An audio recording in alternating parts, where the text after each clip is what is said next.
Прекратите скроллить, потому что то, что я собираюсь вам показать, это нечто, что фанаты никогда не должны были увидеть.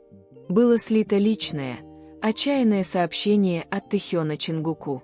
Это не слух, это поворотный момент, который меняет смысл всего, что фандом наблюдал в последнее время. Индустрия была тиха, но для фандома последние 48 часов были мучительными. Фанаты отчаянно пытались расшифровать тонкие, тревожные подсказки, оставленные двумя айдолами.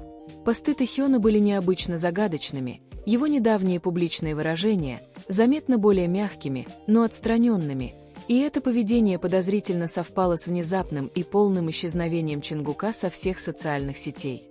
Воздух был насыщен невысказанным напряжением, но настоящий шок наступил в 2 часа 17 минут ночи по корейскому времени. В сеть, минуя все фильтры безопасности, просочился единственный скриншот. Это было личное, неподтвержденное сообщение от Тэхёна Чингуку. Изображение не показывало имени отправителя или видимой метки времени, усиливая немедленное чувство страха. Само сообщение было острым и срочным. «Я больше не могу это скрывать. Ты заслуживаешь знать правду, пока все не вышло из-под контроля». Через несколько минут появилось второе, не менее леденящее душу сообщение, предположительно из той же личной переписки. «Что бы ни случилось дальше, просто помни, я первым доверился тебе». Это были не случайные, сентиментальные слова, которые фанаты привыкли видеть. Они звучали тяжело, почти как окончательное заявление. Загадочные действия Тэхёна, удаление нескольких постов ранее в тот день, в сочетании с полным 72-часовым молчанием Чингука, сигнализировали о чрезвычайной ситуации. За кулисами разворачивалось что-то серьезное. Анонимный источник, близкий к ситуации, подтвердил самую тревожную деталь. Утечка была намеренной. Тэхён отчаянно хотел, чтобы Чингук увидел сообщение лично, но кто-то другой позаботился о том, чтобы об этом узнал весь мир. Это сместило вопрос с того, что сказал Тэхён, на то, о какой масштабной правде он предупреждал Чингука. Чем бы это ни было, оно было достаточно велико, чтобы угрожать всему, что они защищали годами. Утечка была только началом. В течение следующих 24 часов интернет стал нестабильным местом. Слитые скриншоты циркулировали неустанно, миллионы репостов, анализирующих каждый пиксель на подлинность. HYBE, как и ожидалось, сохраняла абсолютное, парализующее молчание. Тем не менее, собственное молчание Тэхёна было тревожным. Это была не его обычная спокойная тишина, а тяжелое, резкое прекращение общения, как будто он задерживал дыхание вместе с остальным миром. Тревожная закономерность, связанная с Чингуком, углублялась. Его последний прямой эфир был резко прерван на полуслове без объяснения причин. Внутренний слух утверждал, что кто-то высокопоставленный в HYBE совершил беспрецедентный шаг, отчаянно пытаясь стереть сообщение до того, как оно просочится вовне. Сотрудники, общавшиеся анонимно по скрытым каналам, нарисовали картину внутреннего хаоса. Они пытаются сдержать нечто гораздо большее, чем слухи о свиданиях или простое недопонимание между участниками. Это что-то личное, что-то внутреннее, что-то, о чем ты больше не мог молчать. Атмосфера внутри компании описывалась не как типичная реакция на скандал, а как интенсивный, сдерживаемый кризис. Ситуация усугублялась действиями менеджеров среднего звена, которые лихорадочно конфисковывали телефоны и удаляли локальные кэши серверов в тщетной попытке остановить распространение. Вся компания была заблокирована в состоянии контролируемой паники. Когда наступил третий день, замешательство фанатского сообщества переросло в ощутимый страх. Давление было огромным. Затем инсайдер из персонала, известный своей надежностью, опубликовал загадочное, но ключевое сообщение. Сообщение Тэхёна было не о драме. Оно было о защите. Это означало активную угрозу, либо со стороны враждебного элемента внутри компании, либо со стороны внешней силы, действующей на основе информации, которую обнаружил Тэхён и которая напрямую компрометировала Чингука. В 10 часов 3 минуты утра по корейскому времени тишина на мгновение нарушилась. Фанаты заметили краткое, 10-секундное мерцание онлайн-активности профиля Тэхёна. Значок его статуса загорелся зеленым, список его друзей сместился, и его плейлист ненадолго обновился, включив новую, зловещую песню под названием «Before VT Breaks», прежде чем сломается. Это было немедленно истолковано как закодированный крик о помощи или сигнал о том, что он действует под строгим наблюдением, не имея возможности говорить свободно. Время было слишком точным, чтобы быть случайным. Это был запланированный сигнал бедствия. Ситуация резко обострилась, когда просочился короткий, 7-секундный аудиоклип. Тихий, напряженный голос был мгновенно узнаваем как принадлежащий, возможно, Чингуку. Прошептанные слова были леденящими. «Щон, если это выйдет наружу, они не оставят это так». Клип был насильственно удален в течение нескольких минут из-за массовых претензий на авторские права и цифровых изъятий, что подтвердило его деликатную, опасную природу. Впервые фанаты всерьез задумались о возможности того, что оба участника находятся под угрозой со стороны сущности, более крупной и могущественной, чем они могли себе представить. Главный вопрос заключался в следующем: какое опасное знание приобрел Тэхён, и почему Чингук был в ужасе от его разоблачения? Аудио, казалось, подтверждало, что опасность была институциональной. Они относились к мощной, контролирующей силе. На следующее утро HYBE наконец нарушила свое официальное молчание в 9 часов утра по корейскому времени, выпустив холодное, уклончивое заявление: «Нам известно о некоторых несанкционированных материалах, циркулирующих в сети. Эти материалы сфабрикованы. Пожалуйста, воздержитесь от распространения ложной информации». Заявление обернулось катастрофическим провалом.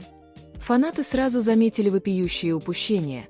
HYBE никогда не называла участников по именам, никогда прямо не отрицала существование текстовых скриншотов, и официальный тон ощущался меньше как фактическое разъяснение и больше как едва скрываемая паника, замаскированная под предупреждение.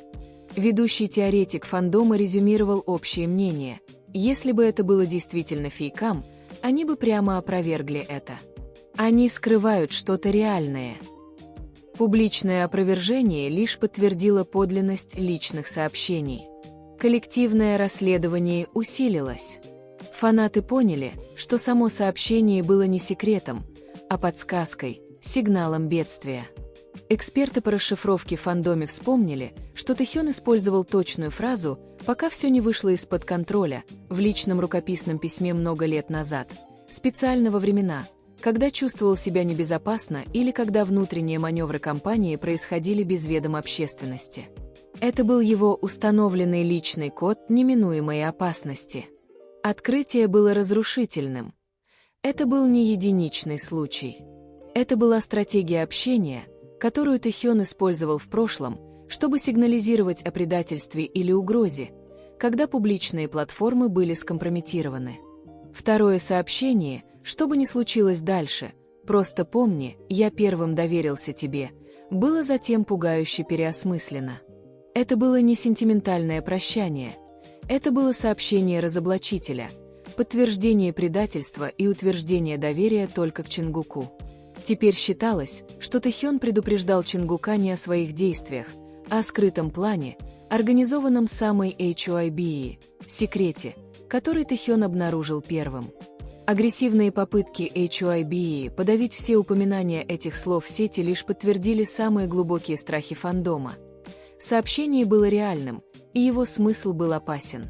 Известный КПОП-журналист подлил масло в огонь, написав в Твиттере: «Дело не в ссоре. Дело в открытии». Сообщение было ясным. Тэхён обнаружил нечто строго засекреченное и пагубное для Чингука, поставив под угрозу их карьеру и безопасность. Глава 5. Финальная кульминация. Ситуация достигла критической массы.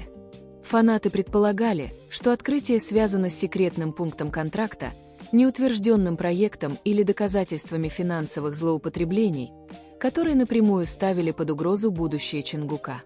Весь сюжет зависел от того, что было скрыто.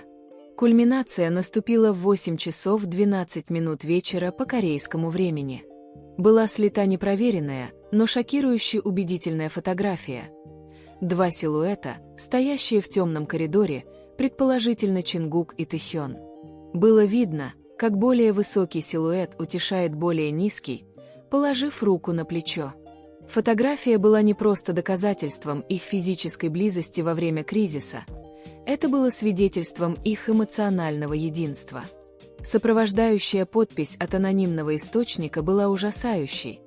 Это был момент, когда все изменилось. Черта пересечена. Весь фандом взорвался. Они больше не были сбиты с толку. Они были злы и едины, убежденные, что совокупный вес молчания HYBE, кода Т и исчезновения Чингука указывал на жестоко подавляемую правду. Ночь погрузилась в полномасштабный кризисный режим. Не хватало только появления Чингука. Но его ответ пришел не в виде публичного поста, а в виде отчаянного, технологического крика о помощи. Фанату с включенными уведомлениями об официальном аккаунте Чингука поступил крошечный, аномальный сигнал. Его аккаунт ненадолго, невероятным образом, стал публично онлайн ровно на 23 секунды. Фанаты, которые в панике обновили страницу, заметили последнюю, ужасающую деталь. Менее чем на 5 секунд баннер профиля Чингука изменился. Это был простой, пустой черный фон с едва заметной линией текста. «Я видел это». Текст исчез. Баннер вернулся к прежнему виду. Аккаунт снова перешел в офлайн. Последствия были разрушительными. Чингук не пропал. Чингука заставляли молчать. Его мимолетная, отчаянная попытка общения подтвердила правду, которую Тэхён рисковал всем, чтобы раскрыть. Фраза «я видел это» была не вопросом. Это было окончательное доказательство того, что он видел свидетельство обмана компании и подтверждал предупреждение Тэхёна. Час спустя сеть обнаружила странный след активности в профиле Тэхёна.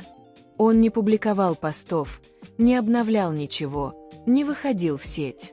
Вместо этого одна старая черно-белая фотография, которую он опубликовал месяцами ранее и о которой фанаты давно забыли, была мгновенно отредактирована и сохранена. Изменение было микроскопическим, видимым только при анализе данных. Один единственный пиксель на крае фотографии, который ранее был черным, изменился на едва различимый темно-синий цвет. Фанаты мгновенно осознали значение. Темно-синий цвет был их установленным, частным сигналом «подтверждаю, я получил сообщение». Это был молчаливый, практически незаметный ответ на публичный крик Чингука. Оба участника общались под носом у своих кураторов, подтверждая свой союз против могущественных, скрытных сил HYBE. Сообщение было получено. Битва вот-вот должна была начаться.